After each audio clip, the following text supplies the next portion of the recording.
A long time ago, near a deep forest, there was a small wooden house. In that house lived a widow with her two daughters. They did not have much wealth, but their home was filled with love and peace. In front of their house was a little garden. In this garden, jasmine and lavender lilies were blooming. The widow's two daughters were just like those flowers bushes. One was named Lily, and the other, Jaismeen.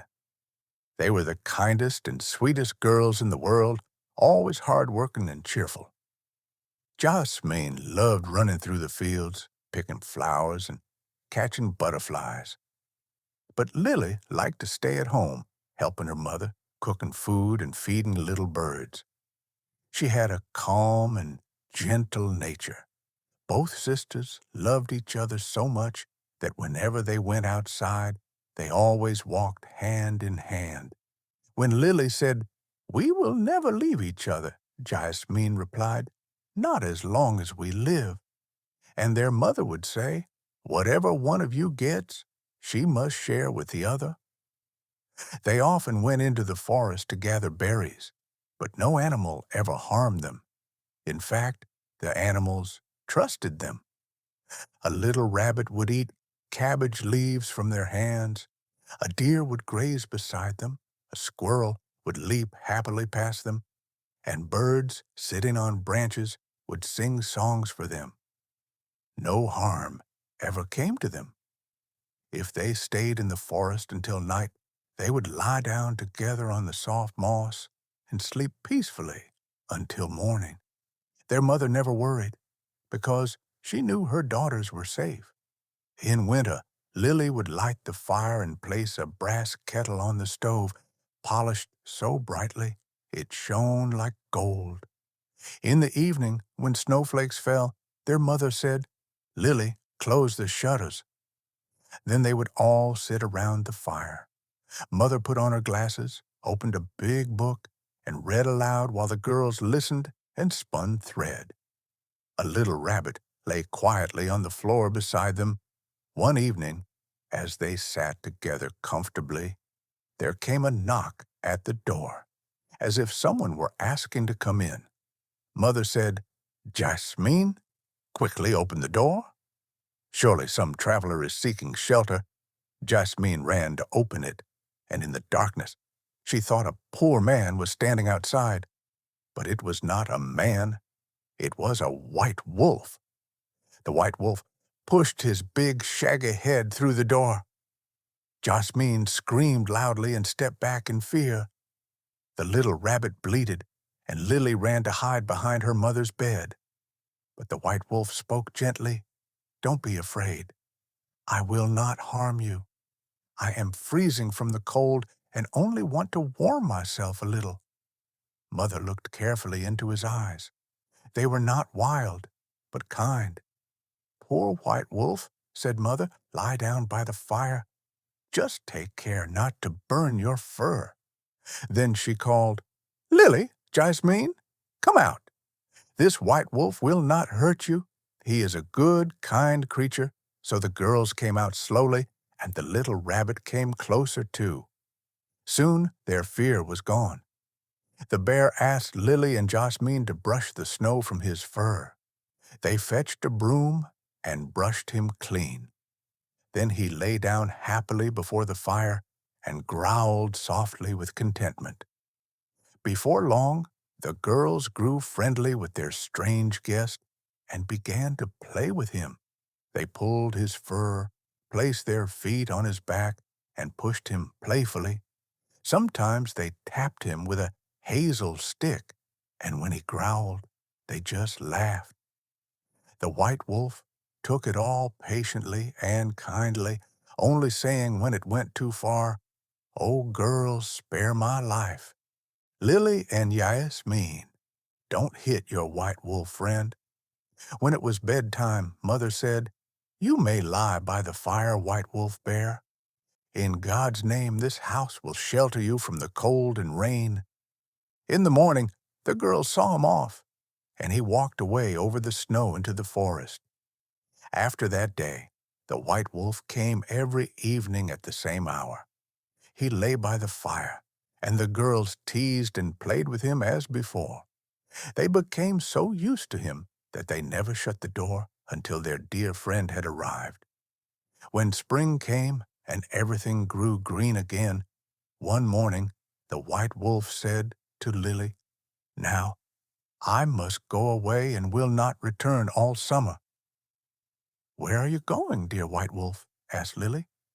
"I must go into the forest," said the white wolf, "to guard my treasure from the wicked dwarfs. In winter, when the earth is frozen, they stay below ground, but now that the sun has melted the soil, they come out, and whatever once falls into their hands is not easily recovered." Lily was sad to see him go. As she said goodbye, a piece of his fur caught on the door latch, and she thought she saw a golden shine beneath his coat, but she was not sure. A few days later, their mother sent the two girls into the forest to gather wood. As they searched, they came upon a fallen tree. Among the tall grass around it, something jumped and twitched. When they came closer, they saw a dwarf, an ugly little man with a wrinkled face and a beard a yard long. The end of his beard was stuck in the crack of the tree, and he was pulling and jumping like a dog on a chain. He glared at the girls and shouted, "Why do you just stand there?" "Won't you help me?" Jasmeen asked. "Little man, what were you doing?" The dwarf snapped angrily, "You foolish, silly girl! I was trying to split this tree into small pieces for my fire. Big logs like these are for greedy people like you who waste everything." I had almost succeeded, but the slippery wood closed suddenly, trapping my beautiful beard. Now I'm stuck here, and you stupid girls laugh at me. "How cruel you are!" Lily and Jaismeen tried their best to free him, but the beard was tightly caught. "I'll fetch someone," said Jaismeen. "Call no one," screamed the dwarf. "You've done enough harm already." "Think of something better," Lily said gently. "Don't be angry. I'll help you." She took scissors from her pocket and cut off the end of his beard. The dwarf was free, but he shouted angrily, "Curse you, rude girls! You spoiled my lovely beard." Then he snatched a bag of gold hidden among the roots and disappeared without another word. Soon after, the sisters went fishing by the river. As they came near the bank, they saw something jumping wildly toward the water. It was the same wicked dwarf. "Where are you going?" asked Jaismeen. "Don't jump in." "Do you think I'm stupid?"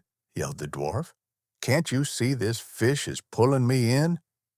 He had been sitting on the bank fishing when a big fish got caught on his line. The dwarf was too weak to pull it out, and the fish dragged him toward the water. He clung to the reeds and roots, but couldn't hold on.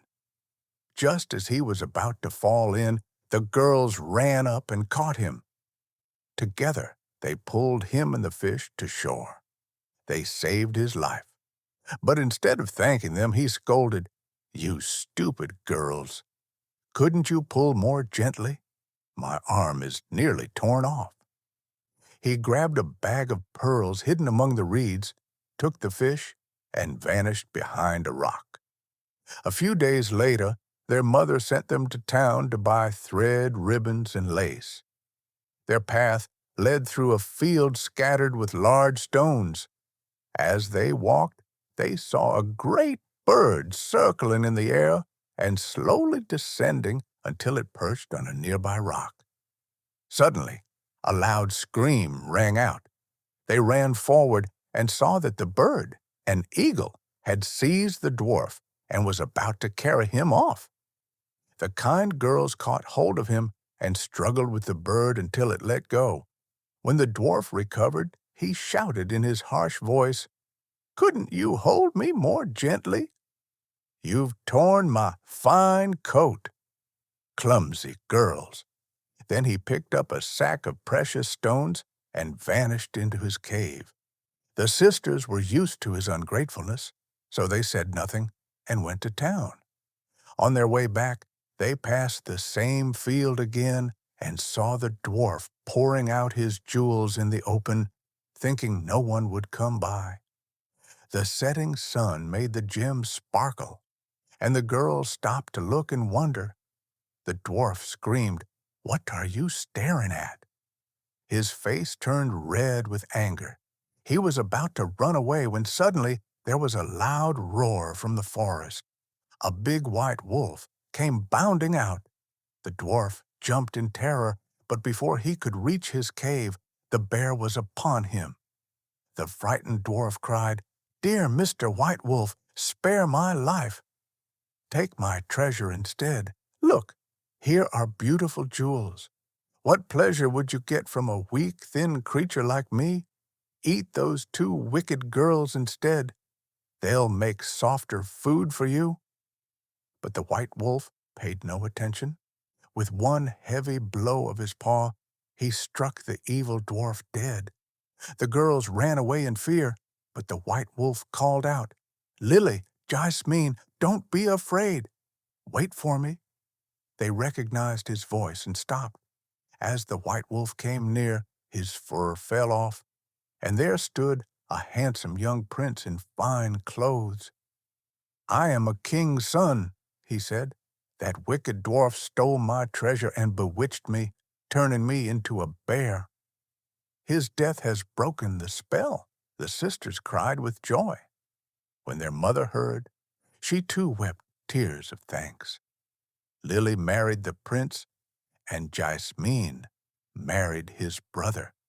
They shared the great treasure the dwarf had hoarded. Their dear mother lived with them for many happy years and kept the two rose bushes, one white and one red, by her window. If you enjoyed my story, please like the video and subscribe to my channel as a token of appreciation. Thank you. See you soon.